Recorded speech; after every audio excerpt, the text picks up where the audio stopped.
To learn about the off-grid lifestyle and to be inspired to live your dreams, click subscribe so you don't miss anything. Hit the bell notification. So it's another rainy day today. I can't believe this with this summer. It's rained a lot. It's been fairly mild for us. I know the rest of the country is screaming it's hot, but I'm not really feeling the heat. Today, I was wanting to go down and finish up the chicken run, putting that 14 gauge wire on it, fencing material. Keep the foxes and the raccoons out of the chicken run when we put the new meat birds in there. The meat birds are 1 week old today, and I need to start working because in 7 more weeks, they'll be ready to butcher. And they're growing quite fast. I mean, that's what they are. They're meat birds. They grow really fast. They're not very healthy birds, and they die pretty early. So we've got them on 17% protein right now. And I think this week we're going to switch them over to 22%. And that accelerates their growth and try to keep the cost down growing them. So we'll start butchering them at 8 weeks and probably finish butchering them by 12 weeks because we'll do like 3 a day. Well, not even every day. It'll be like butcher 3, let them sit 24 hours, can them, and then maybe butcher again. So it'll be 2 or 3 days. And that's only if I'm motivated to butcher and can that much. That's quite a bit. And so what we're expecting is about 250 pounds of dressed chicken meat by the time it's all said and done. And we're looking at about $1 a pound, it looks like so far, if our math is right. Today's project, I had 2 choices. I could either build their little makeshift covering, I guess we could call it. It's not really a coop. We're just gonna put a covering inside the chicken run so they got someplace to sleep at night. They don't really need it, but I don't know, it just feels like they need it. So we're gonna build that out of coroplast. But the other thing I wanted to build was a chicken feeder. What we're gonna call it is a chicken trough. I'm gonna do it all out of scrap material. I got this piece of 4-inch PVC that I had laying around when I was doing the well, when I was repairing the well. I bought too much. I was expecting to have to go down, well, I don't remember all the numbers, but let's just say I was expecting to have to go down 100 feet. Ended up only had to go 40 feet, whatever it was, I don't remember. So I had a lot of pieces left over because I bought them. I thought about returning them and I thought, no, I might need them for things. And there was something I already used one for, I can't remember what it was. I made a video on it. So I'm gonna make a chicken trough out of this. So what I'm gonna do is I'm gonna cut it in half. Now I originally thought that I would make holes in it. I would cut it down the center so we could put food in it, and then cut holes in it similar to this, about the same size. But then when I started looking at the 4 inches, there's gonna be food all the way down there and the chickens aren't gonna be able to reach it. Somebody said they used 4-inch PVC on one of Carolyn's Facebook groups that does, they talk about meat chickens. And so I was thinking I'll just cut holes in it like this, but I just can't. So we're gonna make a chicken trough, and then I gotta stabilize it, so I gotta make little bracings for it at the end, little stands. And I'm doing it all with the existing tools I have, which isn't much, and existing materials. So you see you got a little piece of plywood there, some scrap lumber that came with some packing material. I'm gonna use that, so I don't have to pay for anything. I guess you could say that I did pay for the 4-inch PVC, but like I said, it's not being used for anything. We got it, just as well do it. Now the thing is, I can't tell you what the price of this was. It wasn't very expensive. If I were to go buy a feeder, it's $10, and it wouldn't hold as much food as what this is gonna hold. Now the meat birds eat a lot. I'd be filling that thing all the time. So I'm gonna get started here. First thing I'm gonna do is I'm gonna try to cut it in half and get a half moon out of it. That'll also give me an opportunity to have 2 feeders. If this works out, then I can make another one later.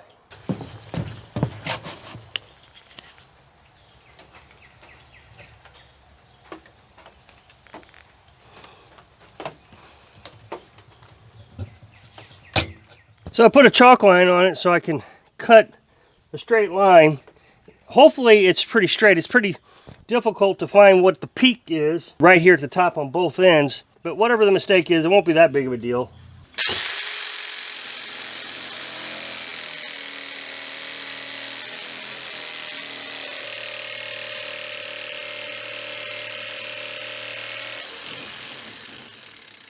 Now I'm pretty sure somebody's going to say, "Hey, there's a better way of cutting that," and they'll buy a $1 zillion saw. The reason I'm using this saw is it's easy to use with the solar panels.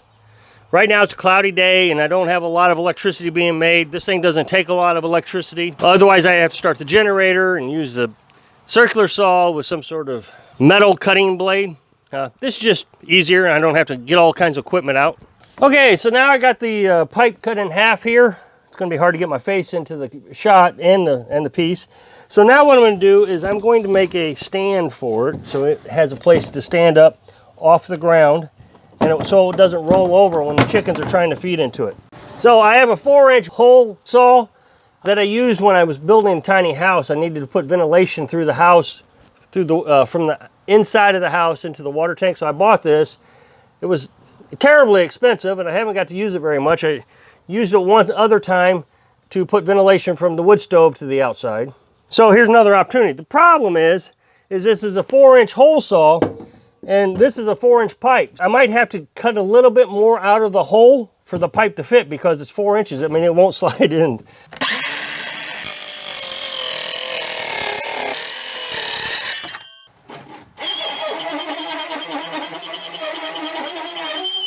Okay, so I got the holes cut into my stands, and I kind of thought that might happen, that with it being cut in half, that it would fit okay. I was concerned it may not, but it did. So that's one stand and then the other stand. Now I'm gonna have to make a little brace down here at the bottom, right here, so it doesn't fall over. But that won't be a big deal. I got some 2x2s and just different scraps that I can use. Okay, so I've completed it. The only problem with my design is if they get on it, they'll be able to push it down like this. I'm not sure that's a terrible problem. I think what I'll do is I'll put a block or something underneath this instead of building another stand for it. But other than that, I think it's gonna work. And then the other thing I gotta do is I gotta put another board there so I can screw the pipe into the board because it does roll over on its side. So I'm getting there.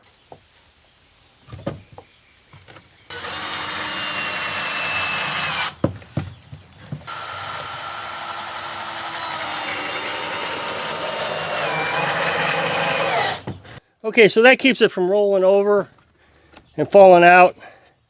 I probably should move that in a little bit. Then I'm going to put an end cap. I got to go buy some right here at the end.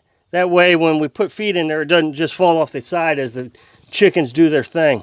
Okay, so I think I got it all completed now.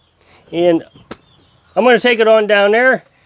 I think it'll fit inside the chicken run. So this was an easy project. Pretty cheap. Now I wanted to talk to you just a little bit about the YouTube channel itself. Today it rained and I wasn't able to work on the chicken run like I wanted to. It wasn't a hard rain. I could have actually worked in the rain, planned on working in the rain, but my camera equipment is sensitive to getting wet. So I've been thinking that I need to start investing into my YouTube a little bit. I've never done that. I've always just used my camera phone for my YouTube videos, and it's served me pretty well. I mean, I've grown a fairly good channel this way. I think it's time for me to start investing a little bit into YouTube. It's starting to become a significant money maker for me, and there's no reason to continue to make videos and on a hope and a prayer that my channel will grow and just keep working and never improve upon it. So I've made some investments. Right now I am on what's called a gimbal. It's a gimbal stick. Not sure how to really use it, but for example, there's the stick right there, you can see it, and it keeps the phone balanced. So no matter where I turn the stick stays balanced in front. It's going to take me some time to get used to this. I've always done it myself. Hopefully that'll take some of the wobble and shake out of my videos a little bit. But I can, supposedly come down and see, it's supposed to keep everything level and balanced. I also bought a new phone because this one is cracked. The opposite side of the screen, that camera is cracked. So I bought myself another phone, just like this one. But then the other thing I did, this one I really had to take a deep breath with. I bought a GoPro.